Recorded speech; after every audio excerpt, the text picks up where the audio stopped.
Bapak Ibu kekasih Tuhan, keluarga jemaat yang mau beribadah dalam keadaan keluarga, kita masuk dalam pembacaan firman dan pemberitaannya. Sebelum itu mari kita berdoa, mohon bimbingan Roh Kudus. Kita berdoa. Bapa di surga, terpujilah nama-Mu yang selalu memberi kami kesempatan untuk membaca, mendengar, merenungkan firman Tuhan.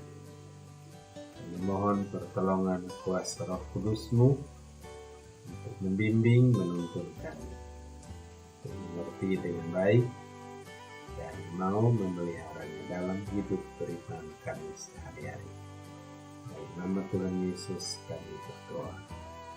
Amin. Pembacaan Alkitab pada hari ini dibacakan dari Injil Matius pasal 23 ayat 13 sampai 15 yang menyatakan sebagai berikut. Celakalah kamu, hai ahli-ahli Taurat dan orang-orang Farisi, hai kamu orang-orang munafik, karena kamu menutup pintu-pintu kerajaan surga di depan orang, sebab kamu sendiri tidak masuk dan kamu merintangi mereka yang berusaha untuk masuk. Celakalah kamu, hai ahli-ahli Taurat dan orang-orang Farisi, hai kamu orang-orang munafik, sebab kamu menelan rumah janda-janda, sedang kamu mengelabui mata orang dengan doa yang panjang-panjang. Sebab itu kamu pasti akan menerima hukuman yang lebih berat. Celakalah kamu, hai ahli-ahli Taurat dan orang-orang Farisi, hai kamu orang-orang munafik, sebab kamu mengarungi lautan dan menjelajah daratan untuk mentobatkan satu orang saja menjadi penganut agamamu, dan sesudah ia bertobat, kamu menjadikan dia orang neraka yang 2 kali lebih jahat daripada kamu sendiri. Bapak Ibu, demikian bacaan firman Tuhan. Terpujilah Kristus, Hosiana. Kalau kita membaca firman Tuhan di Injil Matius pasal 23 ayat 1 sampai 36 keseluruhan, kita dapat melihat atau menangkap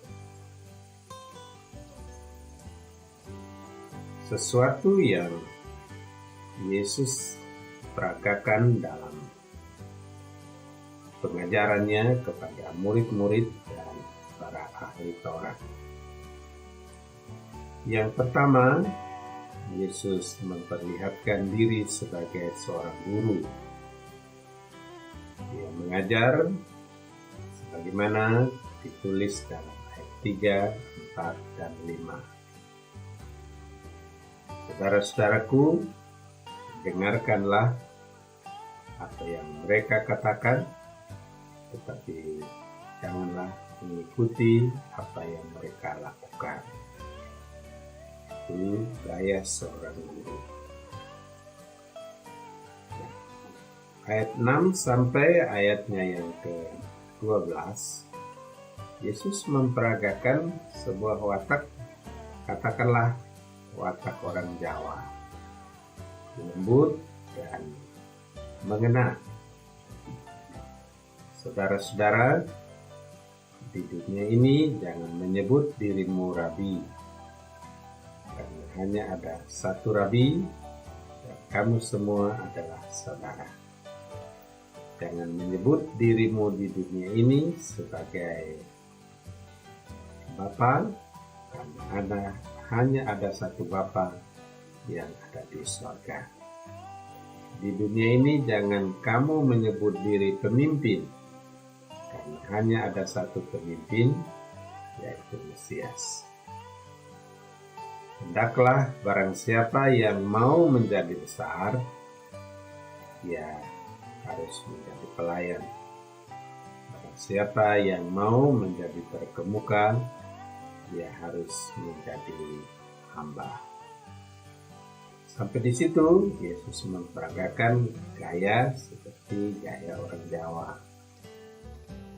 Bapak Ibu kekasih Tuhan, tetapi mulai dari ayat 13 sampai ayat 36, bacaan pasal 23 ini, Yesus mengganti gaya. Katakanlah, Yesus memperagakan gaya orang Batak. Ia menghadapkan wajahnya kepada orang-orang Farisi, lalu ia mengatakan, "Celakalah kau, munafiklah kau, hai orang-orang ahli Taurat dan orang-orang Farisi. Kamu dipilih ditetapkan oleh Allah untuk menjadi berkat bagi orang lain. Menjadi berkat untuk membawa banyak orang masuk ke dalam kerajaan sorga atau masuk dalam hidup yang kekal. Tetapi karena kemunafikanmu, engkau menutup pintu-pintu sorga sehingga orang lain tidak bisa masuk ke dalam kerajaan sorga. Dengan kata-katamu, dengan perbuatan-perbuatanmu yang bertentangan dengan kehendak Tuhan. Hai kamu yang munafik, sesungguhnya kamu harus menolong orang-orang miskin dan para janda-janda, tetapi nyatanya kamu merampas segala hak milik dan harta milik mereka. Celakalah kau, munafiklah kau." Pada ayat yang ke-15, Yesus mengecam, "Celakalah kamu, hai orang-orang Farisi dan ahli-ahli Taurat. Kamu memenangkan satu orang untuk mengikuti Allah, membawa dia ke dalam terang. Nyatanya, kamu membawa ia ke dalam kegelapan yang jauh lebih gelap dari kehidupannya yang semula." 3 bacaan ini yang menunjukkan bukti dan sebagai alasan mengapa Yesus mengecam keras orang-orang Farisi dan ahli-ahli Taurat. Dengan begitu keras, Yesus mau menunjukkan bahwa cara hidup, cara mengajar ahli-ahli Taurat dan orang Farisi tidak berkenan kepada Tuhan. Karena itu Yesus katakan, "Celakalah kau, munafiklah kau." Bapak Ibu kekasih Tuhan, yang ingin dikatakan oleh Yesus melalui teguran ini ialah perubahan perilaku. Setiap teguran harus bertujuan bahwa melalui teguran atau kritik harus membawa perubahan di dalam diri orang yang ditegur. Yesus ingin agar orang-orang Farisi dan ahli Taurat yang dipilih Allah untuk menjadi orang-orang cendekiawan dalam hal kitab Taurat menjadi berkat untuk orang lain. Yesus ingin melalui teguran yang keras ini perilaku mereka berubah. Tetapi nyatanya justru terbalik. Orang-orang Farisi dan ahli Taurat yang mencelakakan Yesus hingga kayu salib. Tetapi mereka salah mengira bahwa Yesus disalib karena menegur mereka secara keras. Tetapi Mereka di kemudian hari melihat bahwa betul Yesus mati. Tapi ia bangkit dan ia menyatakan diri kepada mereka bahwa sesungguhnya ia adalah Allah dan Mesias. Apakah ada pengampunan bagi orang-orang yang ditegur dan mencelakai Yesus? Ada. Di atas kayu salib, Yesus mengatakan, "Ya Bapa, ampunilah mereka, karena mereka tidak tahu apa yang mereka perbuat." Pengampunan terus berjalan, tetapi hukuman juga terus berjalan. Bahwa bagi orang-orang seperti ahli Taurat dan Farisi, celaka yang mereka alami ialah bahwa satu, mereka kehilangan kehormatan. Orang yang menjadikan diri orang terhormat, orang terkemuka, orang besar, orang kaya, tetapi kata-kata dan perbuatannya berbeda, dia akan segera kehilangan kehormatan, akan kehilangan segera penghargaan. Apapun keadaannya,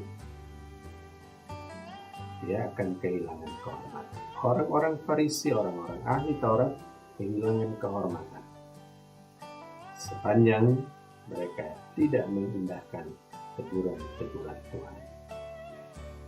Bapak Ibu kekasih-kekasih Tuhan, ahli-ahli Taurat dan orang-orang Farisi juga kehilangan hak untuk masuk dalam kerajaan surga. Karena tidak ada pertobatan, nyata bahwa mereka munafik, tetapi mereka mengaku tidak bersalah. Karena itu pengampunan boleh berjalan, tetapi kehilangan hak untuk masuk dalam kerajaan surga dinyatakan batal. Kekasih-kekasih Tuhan, dari perikop ini, apakah boleh pengikut-pengikut Tuhan juga dapat menegur orang lain? Sebagai pengikut-pengikut Yesus, sebagai orang yang beriman kepada Yesus, teguran atau kritik kepada orang lain boleh saja. Yesus mengkritik dan menegur secara keras orang Farisi. Dia lakukan dalam wibawanya sebagai Allah dan penuh keteladanan. Dan karena itu ia berani menegur dengan keras orang-orang yang terkemuka, orang-orang yang terpandang. Nah, bolehkah kita yang tidak sempurna iman kita menegur orang lain? Boleh. Tapi tentu ada beberapa hal yang harus dipersiapkan. Yang pertama ialah bahwa sebelum kita menegur dengan keras orang lain, kita harus bercermin lebih dahulu. Yesus menegur dengan keras karena ia sempurna. Ia berwibawa karena ia adalah Allah. Kita yang beriman kepada Yesus memberi teguran adalah masih dalam proses pertumbuhan iman menuju kesempurnaan iman. Karena dalam masa pertumbuhan kita harus menegur orang lain, pertama-tama kita harus bercermin. Apakah diri saya sudah pantas menegur orang lain? Apakah saya punya keteladanan yang baik untuk menegur orang lain?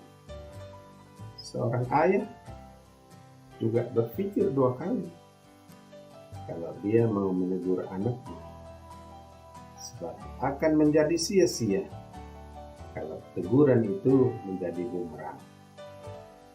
Karena ayah tidak memberi teladan, tetapi menegur anak untuk mengikuti sebuah teladan. Cara ini tidak merubah perilaku. Jadi harus bercermin. Baik teguran itu di dalam keluarga, di dalam gereja, di dalam masyarakat, dan lingkungan yang lebih luas. Harus bercermin lebih dahulu. Sebab tujuan teguran ialah kita mengharapkan perubahan perilaku.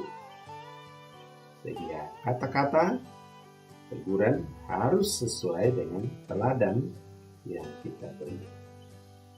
Kata-kata kita keras, tapi teladan kita tidak baik, akan menjadi bumerang bagi orang dan kita yang memberi teguran. Yang kedua, syarat yang perlu diperhatikan ialah memperhatikan etika. Karena kita sadar masih dalam pertumbuhan. Pertumbuhan iman. Kita belum sampai pada kesempurnaan iman. Kita harus memperhatikan etika. Menegur orang itu harus memperhatikan tempat. Harus memperhatikan waktu. Harus memperhatikan suasana. Harus memperhatikan status. Memperhatikan umur. Dia orang kaya atau orang miskin. Ya. Sebab kita sembarang memberi teguran tanpa memperhatikan etika, maka kita sendirilah yang akan menanggung akibatnya. Akan dicemooh, hilang kehormatan, karena kita tidak memperhatikan etika. Ingat, persiapan ini dilakukan karena kita tidak sama dengan Tuhan Yesus.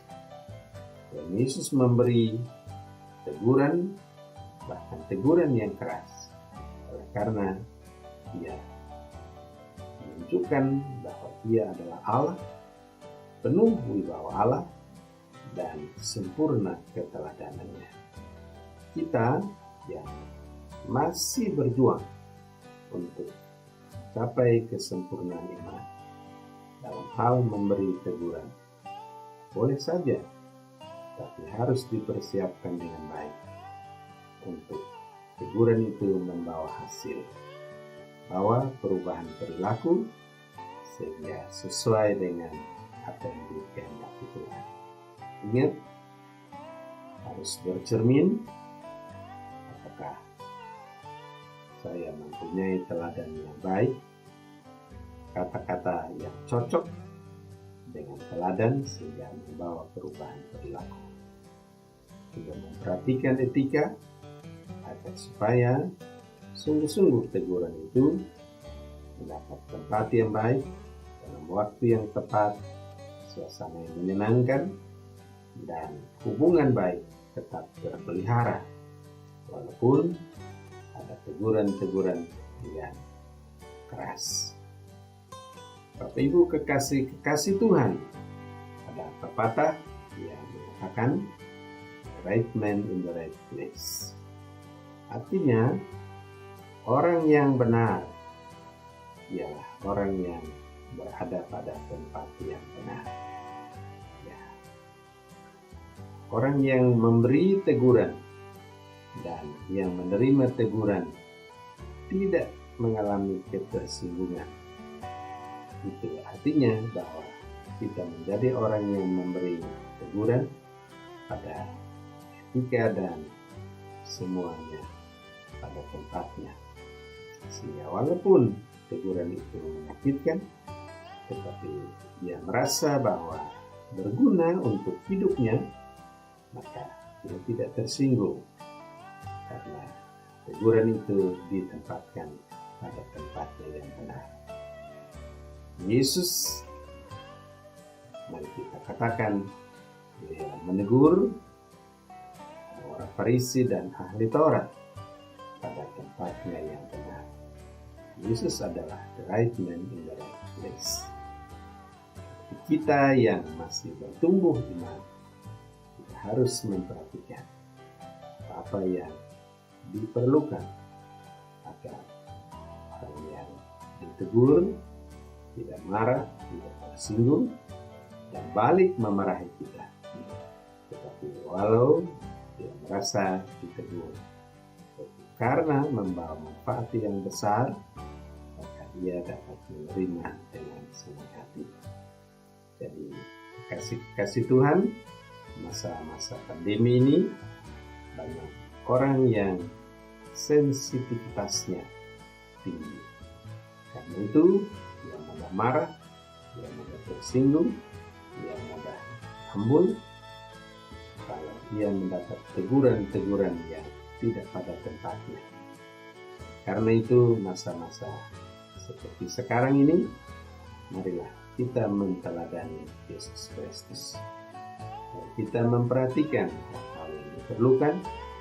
Kalau kita mau memberi nasihat, memberi teguran, atau memberi kritik, perhatikanlah cermin dan juga perhatikanlah etika. Demikian firman Tuhan yang dapat saya sampaikan. Kiranya Tuhan memberkati kita sekalian. Amin.